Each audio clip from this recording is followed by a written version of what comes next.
Lesson number 9 environmental management. या लेसनमध्ये आपण आपला पुढचा हा जो व्हिडिओ पाहत आहोत, necessity of solid waste management. याच्यामध्ये आपल्याला घनकचऱ्याचं व्यवस्थापन करणं का गरजेचं आहे हे आपण याच्यामध्ये पाहणार आहोत.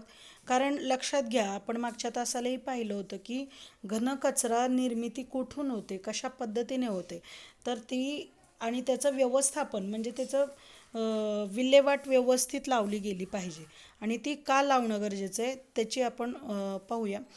For preventing environmental pollution and keep the surrounding clean. लक्षात घ्या, याच्यामध्ये आपलं पहिलं प्रेफरन्स आहे की पर्यावरणाचं प्रदूषण थांबवणं गरजेचं आहे आणि त्याचबरोबर आपल्याला आपला परिसर हा स्वच्छ राहणं गरजेचं आहे. दुसरी गोष्ट आहे for energy as well as fertiliser production. याच्यामधून ऊर्जेची निर्मिती होते आणि त्याचबरोबर खतांची निर्मिती होण्यासाठी सुद्धा मदत होऊ शकते. Through that to generate work and employment opportunities. लक्षात घ्या, याच्यामधून लोकांना काम मिळू शकतं आणि रोजगाराची निर्मितीसुद्धा होऊ शकते हे करण्यासाठी. आणि to reduce the strain on natural resources through treatment of solid waste. लक्षात घ्या, याच्यामधून नैसर्गिक जे संसाधनं आहेत म्हणजे निसर्गाकडून मिळालेली जी रिसोर्सेस आहेत याच्यावर जो परिणाम होतो या घनकचऱ्यामुळे, तो परिणाम कमी होतो जेव्हा आपण त्याचं व्यवस्थापन करतो. To improve the health and quality of life and to maintain environmental balance. लक्षात घ्या, पर्यावरणाचं संतुलन राहणं गरजेचं आहे आणि ते चांगल्या पद्धतीने राखलं जातं. पर्यावरणाचं आणि त्याचबरोबर सामाजिक आरोग्य आणि सामाजिक जी व्यवस्था आहे त्याची क्वालिटी, त्याची असलेली आरोग्याची सुविधा चांगल्या पद्धतीने होऊ शकते. It is the need of the hour to implement solid waste management practices to avoid the possible problems due to solid waste generated from urban and industrial areas to maintain clean environment. लक्षात घ्या, या घनकचऱ्याच्या जे व्यवस्थापन आपण करतो आहे त्या घनकचऱ्याचं व्यवस्थापन केल्यामुळे काय होणार आहे की लोकांचे जे वेगवेगळे कचऱ्यावरून जे अडचणी आहेत, येणारे प्रॉब्लेम्स आहेत, हे कमी होऊन जातील. शहरी भागामध्ये याचा जास्त परिणाम दिसतो, औद्योगिक भागामध्ये याचा परिणाम होतो आणि त्याच्यामुळे काय होईल तर पर्यावरण स्वच्छ राहील. For this purpose we should implement measures like increasing the efficiency of the production process so that minimize waste will be generated, reducing garbage production by recycling, reuse of solid waste materials. लक्षात घ्या, याच्यामध्ये जी पर्यावरणामध्ये जी आपण वेगवेगळ्या पद्धतीने या घनकचऱ्याचं जे व्यवस्थापन करतो आहे त्याच्यामुळे काय होईल, हा कचरा जो निर्माण होते ती निर्मितीसुद्धा कमी होण्यासाठी मदत होईल आणि त्याचबरोबर वेगवेगळ्या पद्धतीने कचरा जो तो निर्माण झालेला कचरा जो आहे त्याचं रिसायकलिंग होतं, त्याचं परत एकदा नवीन वस्तू किंवा नवीन त्याचं रिसायकलिंग होऊन त्याचा परत पुनर्वापर व्हायला मदत होते. लक्षात घ्या, त्याच्यामध्ये scientific and eco friendly waste management याच्यामध्ये दिलेलं आहे. याच्यामध्ये separation and catalysation of waste, composting आहे, सेफ लँड फिलिंग आहे, वर्मी कंपोस्टिंग आहे, इंडस्ट्रियल सॉलिड वेस्ट मॅनेजमेंट आहे, पायरोलिसिस आहे, बायोमेडिकल वेस्ट मॅनेजमेंट आहे. या पद्धतीने आपण वेगवेगळ्या पद्धतीने या घनकचऱ्याचं व्यवस्थापन करू शकतो. एवढ्या पद्धती आहेत, एवढे प्रकार आहेत.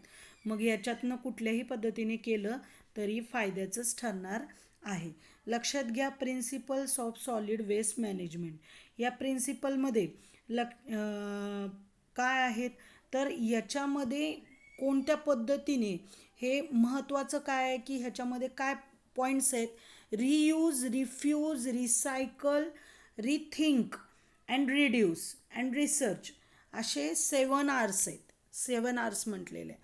पूर्वी 3 आवर्स असायचे, पण आता ह्याच्यात इन्क्रीज केलेले, वाढवलेले 7 आवर्स. 7 आर म्हणजे काय? आर म्हणजे पहिला आहे reuse. After use material should be reused for some other purpose, proper purposes. एखादी वस्तू वापरल्यानंतर त्याचा परत एकदा पुनर्वापरसुद्धा करता येत असेल तर तो केलाच गेला पाहिजे. Refuse, refusal to reuse articles made from non degradable articles like plastic and thermocol. लक्षात घ्या, त्याचं रिफ्यूज केलं पाहिजे की जे वस्तू आहेत ज्या विघटन होत नाहीत लवकरात लवकर, जसं की प्लॅस्टिक आहे, थर्माकोल आहे, त्याचं काय केलं गेलं पाहिजे? रिफ्युजल केलं पाहिजे. पुढचा पॉईंट आहे recycle. Reproduction production of useful articles by recycling solid waste. For example paper, glass can be recycled. लक्षात घ्या, ज्या वस्तू डिग्रेडेबल आहेत, ज्यांचं विघटन होऊ शकतं, अशा ज्या वस्तू आहेत जसं की पेपर आहे, ग्लास आहे, त्यांचं रिसायकलिंग झालं पाहिजे.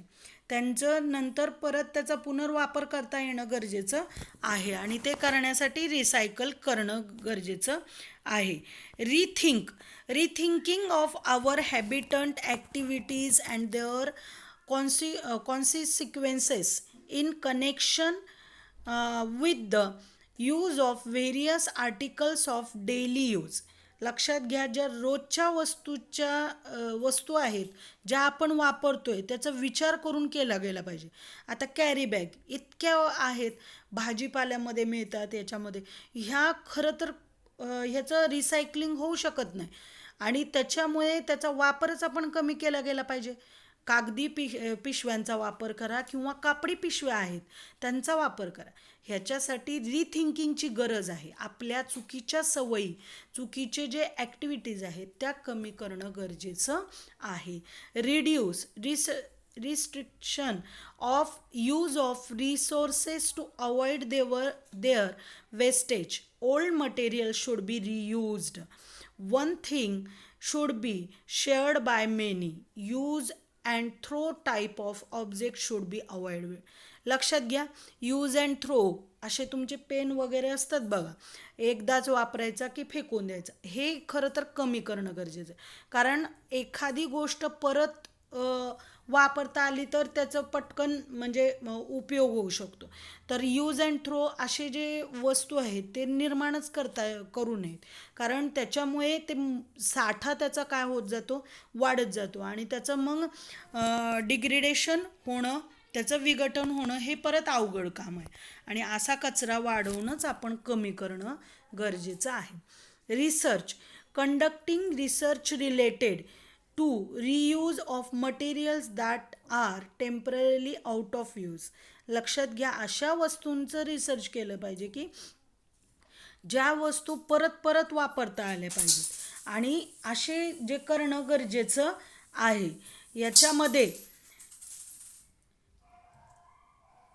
याच्यामध्ये आपल्याला लक्षात घ्या, पुढचे हे 7 आर्स आहेत आणि हे फार महत्त्वाचे आहेत आणि त्याच्यातलं रेग्युलेशन अँड पब्लिक अवेअरनेस म्हणजेच आपल्या ह्याच्याविषयी हे जे मी आत्ता सांगितले ह्या सगळ्याविषयी लोकांमध्ये जनजागृती करणं गरजेचं आहे. लोकांना याची माहिती देऊन लोकांना या बाबतीत जाणीव करून देणं गरजेचं आहे. हा फार महत्त्वाचा असा पार्ट आहे. याच्यामध्ये America is the largest production of electricity from solid waste. लक्षात घ्या, घन कचऱ्यापासून इलेक्ट्रिसिटी बनवता येते आणि त्याच्यातलं सगळ्यात मोठा हा अमेरिका जो देश आहे तो वापर करतोय घन कचऱ्याच्या याच्यामधून. Japan has developed the projects of production of threads, papers and other useful material from banana peelings. लक्षात घ्या, केळीच्या सालीपासून वेगवेगळ्या पद्धतीचं ते प्रोडक्शन तयार करायला त्यांनी सुरुवात केलेली आहे जपानने. अशा प्रकारचे तुम्हाला जर कुठले प्रोजेक्ट करता येत आहेत का हे पाहायला सांगितलेलं आहे. लक्षात घ्या. हा इथपर्यंत आपण घेतलेला आहे. आणि नंतर याच्यामध्ये शेजारच्याच पेजवर हे बघा, some think about it, some habits are described below. याच्यामध्ये हे 3 Rs जे सांगितलेले आहेत, म्हणजे कुठला, रिड्यूस, रियूज, रिसायकल, हे वेस्टचे. How does it help the waste management, आत्ताच मी तुम्हाला ह्याची उदाहरणं देऊन त्याच्यामध्ये सांगितलेलं आहे. त्याचबरोबर प्लॅस्टिक रॅपर आहेत, चॉकलेट्सचे, आईस्क्रीमचे, बिस्किटचे, त्याचा उपयोग आपण काय करू शकतो, ते अवॉइड करता येईल का, त्याच्यापासून काय बनवता येईल. त्याचबरोबर प्लॅस्टिक बॅग आणि मी मग असे सांगितलं की कापडी पिशव्यांचा वापर वाढवला पाहिजे. त्याच्यासाठी जुन्या साड्यांचा, बेडशीटचा, कर्टनचा उपयोग करून आपण करू शकतो ते. त्याचबरोबर पेपर कटिंग करून त्याचाच वापर परत वेगवेगळ्या पद्धतीने पिशव्यासुद्धा बनवता येतात, ग्रीटिंग कार्ड बनवता येतात, ग्रीटिंग पेपर बनवता येतात. त्याच्यानंतर आपल्याला avoiding use of tissue paper आणि कीपर ते पण यूज करता येत, त्याचा वापरच कमी करणं गरजेचं आहे. त्याचबरोबर using rechargeable batteries instead of lead batteries, आणि आपल्या लीडचा वापर कमी करणं गरजेचं आहे. त्या वेगवेगळ्या पद्धतीने लोकांना माहितीसाठी, जे घनकचऱ्याचं व्यवस्थापन करण्यासाठी लोकांना याचं शिक्षण, त्याच्याचबरोबर त्याची माहिती देणं गरजेचं आहे, त्यांना जनजागृती करणं गरजेचं आहे. त्याचबरोबर अवॉइडिंग यूज अँड थ्रो, मी मग असे सांगितलं, असे पेन किंवा कोल्ड ड्रिंक्स किंवा टेट्रा पॅक्स असे पॅक मिळतात की जे यूज अँड थ्रो, वापर करा आणि फेकून द्या, हे बंद करा, हे कमी करा, हे गरजेचं आहे. 103 पानापर्यंत आपलं झालेलं आहे. याचे नोट्स लिहा, कंपल्सरी अभ्यास करा.